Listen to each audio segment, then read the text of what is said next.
Electric vehicle की race अब सिर्फ सड़कों तक सीमित नहीं रही, अब इसकी गूंज सीधे शेयर बाजार तक पहुंच गई है। देश की जानी मानी ईवी कंपनी एथर एनर्जी अपने आईपीओ के जरिए मार्केट में एंट्री को फुल ऑन तैयार है।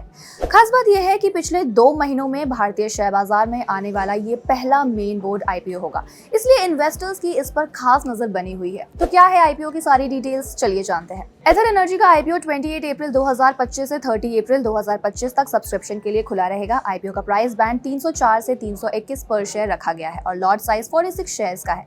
कंपनी का आईपीओ 2 हिस्सों में डिवाइड होगा। पहला हिस्सा 2626 करोड़ रुपए के लिए नए इक्विटी शेयर यानी फ्रेश इश्यू होगा, जिससे कंपनी सीधे पूंजी जुटाएगी।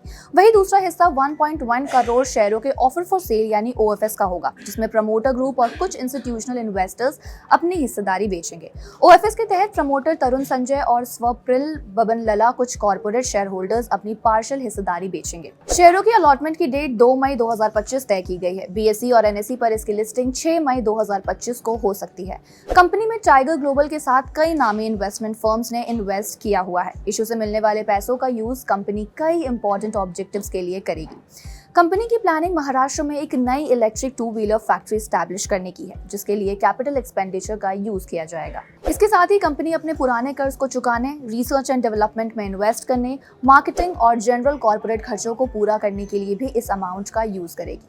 अब बात करें आईपीओ साइज की, तो कंपनी का टोटल इशू साइज 2980.76 करोड़ का है। आपको बता दें, क्रिसिल रिपोर्ट के अनुसार भारत फाइनेंशियल ईयर 2023-24 में दुनिया का सबसे बड़ा मोटराइज्ड 2 व्हीलर बाजार रहा, जहां 1.84 करोड़ यूनिट्स की बिक्री हुई।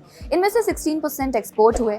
अब मार्केट में तो रिकवरी का दौर आ गया है। देखना यह होगा कि मेन बोर्ड आईपीओ को इन्वेस्टर्स का कैसा रिस्पॉन्स मिलता है।